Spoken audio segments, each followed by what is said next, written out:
Assalamualaikum warahmatullahi wabarakatuh. Selamat sore semuanya. Alhamdulillahirabbil alamin wa bihi nasta'in wa ala umurid dunya waddin wa sholatu wassalamu ala asyrafil anbiya'i wal mursalin wa ala alihi wa sahbihi ajma'in amma ba'd.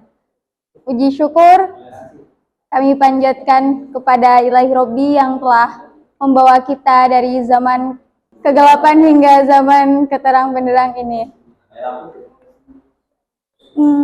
Yang terhormat kepada Bapak dosen Matkul Studi IRLA, Bapak Saiful Malik, dan teman-teman yang saya cintai dan banggakan. Langsung saja, perkenalkan nama saya Roihatul Jannah sebagai moderator pada presentasi kali ini. Kami dari kelompok 3 akan menyampaikan materi tentang kebutuhan manusia terhadap agama. Kali ini saya tidak sendiri, saya ditemani dengan rekan saya Ustadz Nanang SH selaku moderator pada presentasi kali ini. Baik, silakan kepada Ustadz Nanang SH, dipersilahkan. Ya, terima kasih kepada moderator telah memberikan saya waktu untuk menjelaskan tentang masalah fungsi agama dalam kehidupan sehari-hari. Pentingnya agama dalam kehidupan sehari-hari. Kita ngambil dari kata manusia dan agama. Manusia adalah individu yang bersosial, tidak bisa hidup sendirian.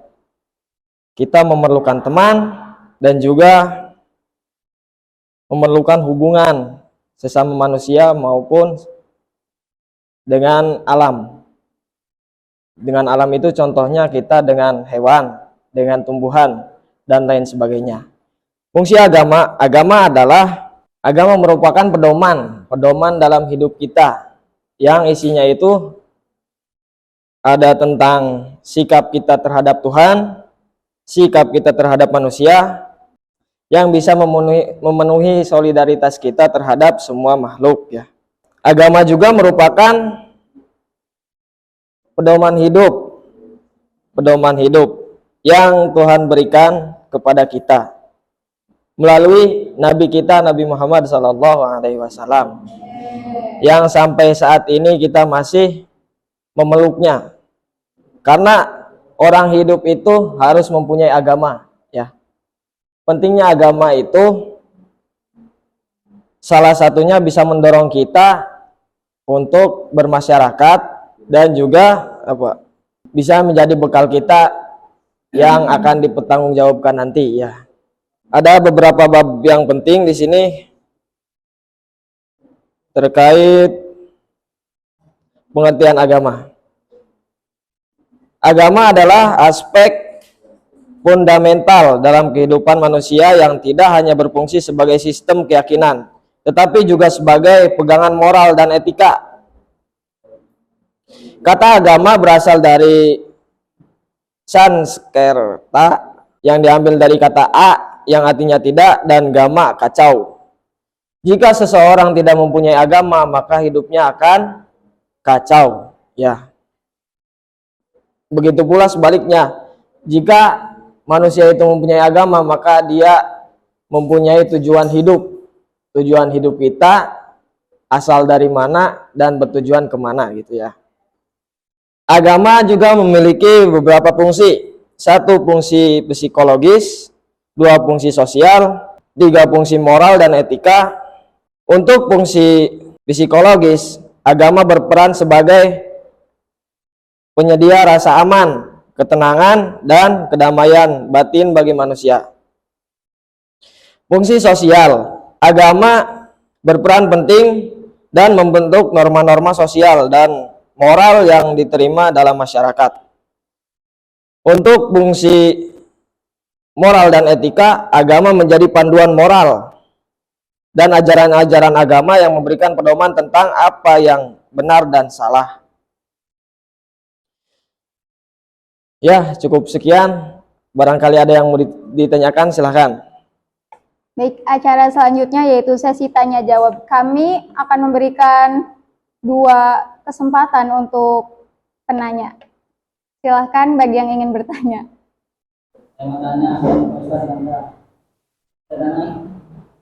Baik. A tidak agama kacau. Ya. Mohon dari kata tersebut itu penjelasannya mohon. Baik.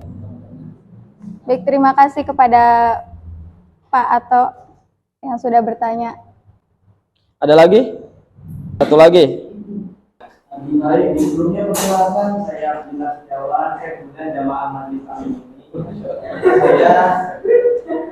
Ini suara kedengeran ya? Belum bikin depan soalnya. Ya, kedengeran kali. Rekam ya. Jadi gini, Ustaz, saya mau tanya Ustaz, ini ada problematika di kelas saya Ustaz.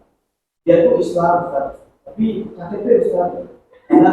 Karena secara keyakinan ibunya Kristen, bapaknya Buddha, anaknya Konghucu, dianya Islam Ustaz. Nah, dari semua keluarga itu mengajarkan semua hal kebaikan Ustaz. Nah, sebetulnya kan agama mengatur kekacauan. Akhirnya dia punya cucu ateis Ustaz. Nah, ini gimana kira-kira supaya untuk meyakinkan bahwa agama itu penting Ustaz? Ya, pantau Ustaz. Makan belum? Assalamualaikum warahmatullahi wabarakatuh. Waalaikumsalam warahmatullahi wabarakatuh. Ini menambahkan pertanyaan nomor 3 ya. Gini ya, Ustaz Nana dan Mbak Ustazah Ana, ada seorang ibu. Ibu ini itu beragamanya Islam, tapi dia punya suami beragama Hindu. Ibunya ini pengen anaknya itu ikut agama keluarga ibunya Islam, tapi dengan syariat yang disahadatin itu. Nah, tapi sih dari keluarga bapaknya juga itu pengen anaknya ini ikut sama keluarga bapaknya. Jadi anaknya itu dikasih dua ritual, bukan jelas ya bahasanya, ikut ritual masuk Hindu sama agama Islam. Jadi pertanyaannya adalah itu ya. Pertanyaannya apa sih namanya, statusnya anak ini itu sebenarnya dari anak Islam atau belum? Nomor 1 tadi pengertian agama ya. A yang berarti tidak dan gamma kacau. Jadi seseorang itu jika dia udah mempunyai agama, dalam agama apapun ya, dalam agama apapun, di dalamnya itu ada kewajiban yang harus dilaksanakan dalam kehidupan beragama ya. Jadi ketika dia beragama pasti ada ketentuan kewajiban yang tidak kacau atau tidak meragukannya. Contohnya, ketika kita tidak mempunyai agama, dia bingung mau ngapain. Kayak contoh tujuan kita ke Arab gitu, misalkan tujuan kita ke Arab, tapi kita nggak tahu tujuan dan nggak mau bertanya gitu, nggak tahu arahnya tapi nggak mau bertanya. Nah, gambaran orang yang tidak mempunyai agama itu, dia ingin ke Arab tapi tidak mau nanya, jadi kacau, tidak bakal ketemu dengan Tuhannya. Ketika dia mempunyai agama, dia bisa nanya lewat orang, akhirnya dia bisa menuju ke Arab gitu ya. Bisa dipahami? Untuk pertanyaan kedua, tadi gimana bapaknya Katolik, ibunya Buddha, anaknya Islam? Ya gitu. Nah, jawabannya simpel kalau kayak gitu. Emang dalam pernikahan itu beda agama dibolehkan? Atas dasar apa? Bahkan nikahnya kan antara Konghucu dengan Buddha, kan boleh-boleh aja kalau di luar Islam kalau dan dibolehkan, kan harusnya boleh. Kayak dia bertanya anaknya yang Islam, tapi pas punya cucu dia ateis, kayak itu pertanyaannya itu. Oh gitu. Iya. Tadi kan kepanjangan cerita ya. Ya. Iya. Siap. Nah, untuk itu gimana kalau anaknya Islam, ibunya Buddha, bapaknya apa? Katolik. Konghucu, anaknya Islam, cucunya ateis. Karena Islam itu tidak memaksakan untuk orang lain ikut agama ya. Contohnya kayak kita tadi menyuruh sholat kan kita cukup mengingatkan tanpa harus memaksa. Nah, jika anaknya mau ateis ya nggak apa-apa, atau cucunya mau ateis itu nggak apa-apa, hak mereka. Tapi ditanggung jawab orang tua kan? Tanggung jawab orang tua. Iya. Tanggung jawab orang tua itu ketika anak itu belum balik. Kalau udah balik ke atas itu udah tanggung jawab sendiri. Gak mungkin anak di bawah umur bisa mengetahui tentang agama. Nah sekarang yang ateis kira-kira bisa masuk agama itu? Yang ateis bisa masuk agama? Iya kan ateis tidak percaya Tuhan, tidak percaya agama. Karena merasanya bahwa semua agama itu benar. Nah, kalau yang masalah ateis itu kembali lagi ke anaknya. Iya. Udah? Ya udahlah. Nah, untuk tadi pertanyaan yang ketiga, emang boleh nikah di luar Islam? Maksudnya bersama beda agama itu emang boleh? Undang-undang perkawinan itu yang boleh, yang tidak undang-undang perkawinan yang menjelaskan tidak diperbolehkannya perkawinan beda agama itu baru ada pada tahun 2005. Saya belum lahir. Nah itu kasusnya di India soalnya Sarukan yang di film itu kasus terakhir ya. Itu bapaknya Islam, Yang nggak tahu suaminya di itu Indonesia sih ya. ada 2005 ya. Kalau di India dukungan iya diperbolehkan menikah berbeda agama. Coba diulangi pertanyaannya.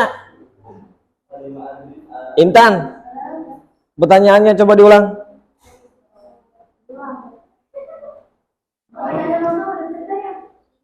Terserah. Pertanyaannya, hubungannya status anak ini itu karena dia sudah ibaratnya nama apa ya kata sakralnya ritual gitu, dua agama saja sama orang tuanya karena berbeda. Anak ini tuh dihukumin agama Islam apa? Umurnya seberapa? Umurnya?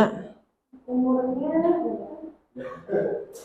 Iya kan tadi kan udah dijelaskan kalau umurnya udah 18 tahun ke atas atau udah masa balik itu kan dosanya ditanggung sendiri. Paham nggak? tapi kan pertanyaannya bukan masalah dosa apa enggak? Pertanyaannya apa? Agamanya apa? Iya. Yang dianut anak itu maksudnya kemana? Apakah ke Islamnya yang condong atau ke Dia ngelakuin dua ibadah itu. Dua ibadah yang Di film sih itu maksudnya kayak biaya di film sih gitu. Oh di film. Film apa?